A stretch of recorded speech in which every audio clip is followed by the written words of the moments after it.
My name's Lizzie. My name's Isaiah. My name's Logan. My name's Anne. So we are doing a PBL project on remembering veterans. We think that veteran stories need to be heard and they need to be remembered for every generation. We're going to interview Mr. Gile. Why did you become a soldier? Well, started off when I was 18. I just decided my high school. Just getting out of high school in 1950, and I decided that I wanted to join the Naval Reserve. And there was no wars going at the time, so the Korean War was in its, was in a state of flux, but it wasn't something that was on it too much. So I went to the Portsmouth, New Hampshire Naval Base where they do submarines, and entered the Naval Reserve. That was 2 years before I went to active duty. Active duty is when you go full-side Navy, you go into the boot camp, go through the whole process, then you pick the area that you're going to be in. They pick it for you, or you pick it, depending on. They wanted people in aviation, so I decided I would like to work in aviation, and I was sent to 2 schools for that. One in Jacksonville, Florida, and one in Millington, Tennessee, which is outside of Memphis, and that's where you learn all about aviation mechanics. I was in naval aviation. What branch were you in? Navy, yeah. Naval aviation. Still the Navy, but it's, you specify the area that you was working in, I mean, Navy had carriers and airplanes, and just like the Air Force did, but they were more ground and we were water and ground. We had PBY that used to land on the ocean, and we had a lot of different planes. When I started out, it was interesting, and schooling was very, very precise and all about learning the terminology of, almost like going back to the Wright brothers. And the Wright brothers did an awful lot for this country, and a lot of other countries were in it too, because everybody was trying to learn to fly, and the Wright brothers spent a lot of time doing that. But they, we benefited from that. It's only been about 120 years, and that's a lot of change in that time. And I don't want to dwell on the Wright brothers, because they probably had more mosquito bites than they did down there in Kitty Hawk, because there was so many mosquitoes down there. And anybody that's been near the south knows that, and around some of those southern states, there's an awful lot of bugs. And they used to gripe about that all the time. And quite a few books on the Wright brothers, but they were pioneers, and they were very, very meticulous and very stubborn, and they were trying to learn things that we know now, that we think is simple, but some of their product was at work. They started us off, and it was interesting. Were you in a war? I was in during the Korean War. Yeah, it was. And I was in the Naval Air Station in Milton, Florida, where they did all the trained all the pilots to be pilots. They were greenhorns when they came. We had some funny accidents out there, a couple of funny ones later, but we had a lot of planes flying. We probably had 40 planes at our field, and Northfield had another 40. So close to 100 planes. Maybe at times there were 100, because we had a few hurricanes down there, and we were in one, a bad one at one time, and I'll talk about that maybe a little bit. It was kind of what happened. It's kind of some of the things were funny because we had the duty during that period. And that meant that you had to go out and in a hurricane, and the wind was blowing in gusts up to 140 miles an hour, so you could lean like that. You know, it's kind of funny when you think of it, you know, that a person can lean like that and not fall over. During 100, we had to tie all our aircraft down because we didn't have enough pilots to get them back up to the Memphis and get them away from the hurricane zone. So we had to fight that one out. It was interesting, and I enjoyed the schooling. Was very, very intense. We had an awful lot to learn about because my rate in the Navy was everything on the airplane except the engine and the radio.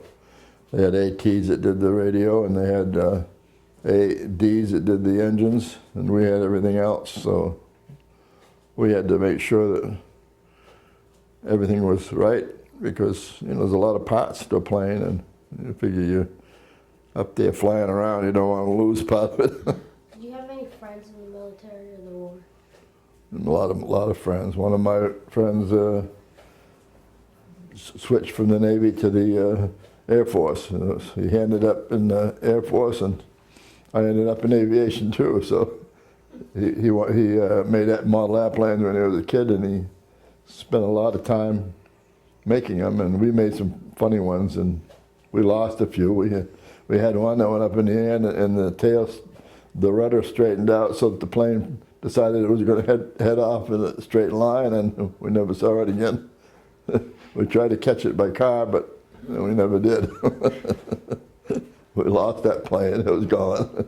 Then we made one out of a little one that you flew on you had the little ropes going out to it, and you know, it went around in a circle, and you flew it that way. And that one we made we took an old lampshade, drew around it, and made a flying saucer out of it. But we like to play with airplanes, and we enjoyed it. And it was a lot of fun doing that work. You got to like something in order to really study it. You know. What was life like as a soldier in the Korean War? Well, as a Navy, mine was pretty much working we had a big barracks where we lived, you know, and just a great big bedroom, what it was, you know, bunks, and then we went to work down to the aircraft, where the aircraft were. There was a big hangar there, and massive hangar, and where we brought the planes in to work on them and change the engines and things like that needed doing. And then we would go to chow hall and back to work again. And it was hot down there because the runways were made out of asphalt, and it was very, very hot. It was hard. You couldn't put your tools you couldn't put them out on the wing of a plane. You couldn't pick them up after because it was so hot. It'd burn you. It was so you had some problems, but you know, people from New England aren't used to, you know, Florida weather, and you know, it takes a while to get used to it. How long were you in the military for? 4 years, 2 years active duty and 2 years reserve. And then during my time in Portsmouth, I was in the sub-repair division, and I went down to New London, Connecticut for 2 summers and went down on submarines, and I enjoyed that too. That was nice I liked it better underwater than I did on top because it was much more smooth, and you didn't get seasick from rocking back and forth like that. If you've ever been seasick, you know, some people are susceptible to it real quick. Some aren't. I've been out fishing way out in the ocean and never been seasick, but I've been seasick flying sometime. You know, you don't know when it's going to hit you, you know. At one point, were you kind of like so tired or had enough of everything that you thought that you were going to quit right then? No. You're in for the time limit that you applied for. So 4 years. Every 4 years they make a decision, and so I never. I enjoyed the work. The work was interesting. I made some of my own tools to work on airplanes because they didn't have some of the tools. So our chief was kind of the chief petty officer that was in charge of our shop there. We had a little metal shop, we call it, but it was a place where you did some welding and you did a lot of different other things. He wondered why us from New England, he was a southerner, and he wondered why us from New England would really like to do all the different kinds of things that we did. And we said, well, in New England, if you wanted something, you had to go out and find a scrap pile and pick it up and make it yourself. And that's how we learned a lot of the stuff we learned, and we got a kick out of that because I did some work for him that when I made the tools, he didn't think I could make the tools, but I made tools for him. But I had a good teacher. My father was a cabinet maker, so I had a good. He could lay cement blocks and he could do stone walls as good as any mason. He just had that knack to build things, and I inherited a lot of that. And How young were you when you joined?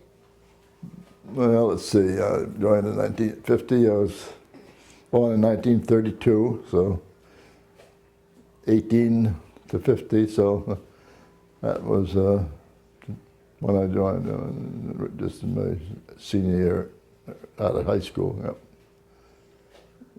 So I've been in the about 18. Did you get taken away from your family, or did they come with you? No, I was single then. I was just me, Back then, yeah. Most of the people down there, a lot of them were married, but most of them were. Maybe half of us were single, and the other half were married folks that had been in the Navy for several years because we had different levels. There's chief petty officers, second class, first class, and chief, and then you got your officers on your other side. The chief in the Navy, chief petty officer, is usually they're the backbone of the Navy. They keep everything running. They got chiefs in everything. If you're on a ship, you got to have a lot of people working. But I didn't happen to get on. I've been on carriers, but I didn't have to go on duty on a carrier because I was just getting ready to when the Korean War was over, and I wanted to go to college, so I decided to go to college. Did you ever write letters home? Yes, quite often. I'd write letters to mother and father and kid brothers that were younger. I was the oldest in the family of 6. What was one thing you often said in your letters? What? What was one thing you often said in your letters? Oh, I don't know. Just tell them what we were doing pretty much, and some of the stuff that they wouldn't be interested in the technical part of it, but they wanted to hear from you. We weren't in a combat zone. We were in a zone that you had to be very careful. I mean, it's just as dangerous. Well, maybe not quite as dangerous as combat, but it's a place where you're dealing with mechanical things that whip through the air, and a lot of things can happen. It's a strange place to be there. And you got all this knowledge of how the thing works, but you got to make sure it's when you look inspecting it. There's cables and there's everything else in it, and there's a lot of technical things that you have to know. Yeah, it's a mind. You know, aviation mechanic is a tough job. It's, you know, you gotta, if you want to be a good one, you gotta really pay attention to the, you know, a lot of the things that make aircraft fly, and because that's what you're doing. You're trying to keep them so that they fly well. You know, there's a lot of adjustments on an airplane. In other words, you know, if you're playing with your radio, you turn it up and down. But if you're playing with an airplane, you got to be very careful what you do, because you can make a plane little slant on the side, and you don't even, and there's a lot of different things, you know. I mean, it'll bank, and then you have to know how to correct all those things, because it's a tough field to be working in, but it's enjoyable. Did you believe in what you were fighting for? Oh yes, 100%. Yeah, yeah. We had to do a lot of that in the boot camp. We had to do a lot of. We had to carry weapons and everything in the boot camp, and you know, the Marines that we were in school with the Marines, and the Marines always marched like they were in perfect step, but the Navy sort of waddled, because they were, a lot of them were on ships, so the Marines used to get mad because we looked like a bunch of ducks walking behind them, and we used to tell the Marines, have you ever been on a ship that's 45-degree angle because of the ocean? Just try to walk it on that. And they used to make fun of us because we weren't marching every perfect, you know.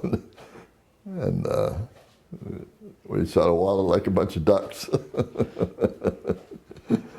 But we get a kick out of that. What do you wish people knew about being in the armed services? You know, just be dedicated to it, because, you know, it's a tough job. And I was going to tell you the story about one of our pilots. He was a brand new, you know, he wasn't a pilot yet. He was what they call a greenhorn. We call them greenies sometimes because they were just learning, you know, like, they were funny. And he was flying with he just got through his first flight so that he could fly the plane by himself. And he was up about 50 feet in the air. And he evidently lost his ability to judge distance. And a plane will fly, you know, when it's up there, it'll fly nice. But if you get to a certain point where you stall it out, that means you've lost lift. Lift is the most important thing in the plane. That's what your wings give you, lift. And he dropped in, right down, and he's still flying forward, but he'd come down on a steep angle and hit the runway. When he did,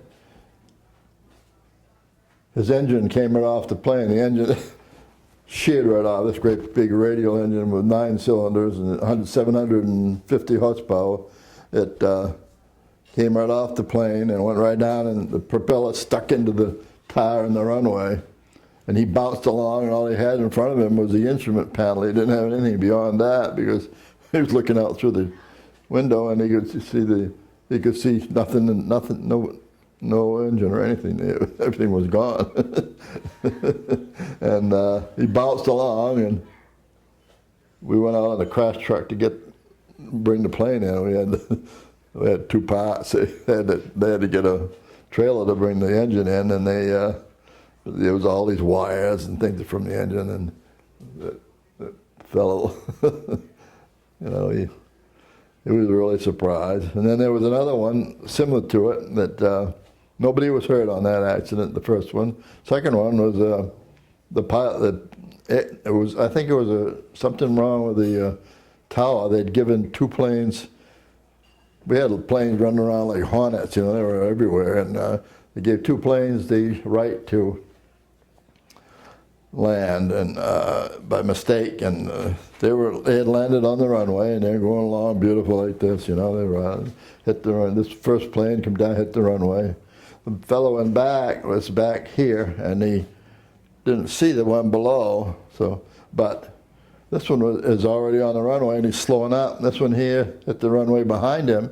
He was going a little bit faster than the one in front. You know what's going to happen, because he saw it quick. He pushed the rudder to push the tail over and turned left, but his his wing cut the vertical stabilizer, which is like this, right off the plane. The rudder, that's what the rudder is hooked to, and it cut the vertical stabilizer right off the plane. His wing went up the fuselage in the back, right behind the instructor was in there, and the pilot and the cadet. Propeller, here you are sitting in a place about like this with a cockpit here. The propeller took 2 swipes to the cockpit, missed him. Can you imagine? He was probably that far from being killed. And he bounced along, pulled the propeller went down through the wing, big groove in the fuel tank, filled with fuel. And that could have been a fire, but it didn't cut through the tank, so it just pushed the tank in. Come out, pulled all the aileron cables and all of the electrical stuff out of the wing, wrapped it around the hub of the propeller, and stopped. Nobody was hurt, not a soul. 2 planes were just completely destroyed. It cut the rudder and the vertical stabilizer right completely off, and then the propeller did the rest of the cockpit and the wing. But you know, the thing about aircraft is, you know, you have to, I did a little thing on lift and gravity, you know, you got engine giving you thrust, you've got your drag is what's pulling the plane backwards because of the air, it's going through the air, and then you've got lift, which is the wing. The shape of the wing determines lift. If you don't, and gravity is the force pulling the plane back down there. So there's 4 forces on a plane. I think that's very important for anyone you have to start off with that mentality, because you have to, that's what you're working to change. If you have to change if a pilot comes in and says, my wing is heavy, he doesn't mean that it's just heavy by weight. He means it's heavy aerodynamically. That means that wing, while he's flying a plane, has a tendency to drop because it's there's little trim tabs on the ailerons to affect that. All we had to do is to make the wing lighter, to change the aileron. The aileron's what makes the plane go this way. The ailerons. Rudder makes the plane steer and go in different directions, and then the elevators make the tail go down or up, you like that. So there's three things there's 3 controls on any aircraft, 3. But you got drag, which is going through the air. There's going to be a little bit of drag on the plane. Once these are all equal, lift, drag, gravity, the plane is flying. Not increasing in speed and not decreasing in speed. That's what's called equal. All the forces are the same. If they weren't, the plane would be going in that direction. If your drag had increased, then you'd be going backwards. Or slowing down. The thrust was increased, you'd be going faster. Gravity was increased, which it's not. Gravity is the same thing. Pulls it down, lift. That's what your wings give you the lift. So you've got all those different things that are quite important. I was in the Navy during a hurricane, and I was right there at Whiting Field when we had the duty, and it rolled the hangar roof off in a great big ball. It was probably 8 foot in diameter, bigger than this room. All corrugated metal, it rolled it right off. And we had 140 mile an hour winds. There was no shingles on the windward side of the building from the south, coming from the Gulf of Mexico, in Pensacola, up where we were. So we had the duty during that hurricane, and they had shingles on the side of the building, and there wasn't a shingle on the windward side, not one shingle. All there was a little piece of metal that was a nail, and then there was a little bit of tar paper around it where the shingles had been blown off. And all the barracks, half of the barracks were completely saturated with water. And of course we had to have the hangar all roof put on. They welded it every foot they welded it. They finally welded it so that it wouldn't blow off again, you know. But, you know, that's you can get in some pretty tough situations. They had Vermont slate on the hangar, and it broke that and sent it off into space. It'd go by us like a guillotine blade, you know. And we had the duty here, we had to go out and tie down the aircraft. They all had to be tied down so that bring the wheels up and drop them down on the sandbags, and then that kept them from flying because the plane took off at about 85. So that meant you had all that extra there. At 140, you were flying.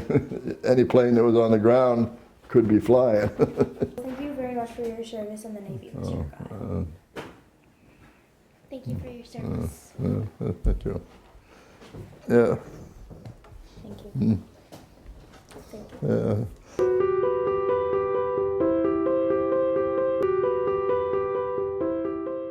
My name's Isaiah, and I'm going to be telling you guys my story of my dad, who is a veteran. My dad, Andrew, grew up in Vermont. His important memories are coming back and hearing music and eating his first steak. He caught a fish in Baghdad off of a paper clip in the line with some bread. When he was younger, he wanted to be a professional snowboarder, and he thought it was really cool because he could make a lot of money and he would have fun doing it. My dad was in the Marine Corps. He went to Iraq in 2003, March 20th, 2003, to fight in the Operation Iraqi Freedom. He traded Kuwait for about 2 months in the desert to learn the area where he was, and he came back in December 15th, I'm pretty sure, December 15th, 2005, after fighting for about 2 years, and they used IEDs. They're devices that are explosive that you use to control bombs that you place somewhere, and you control them with like a phone or a tablet or something, or a remote control. And yeah.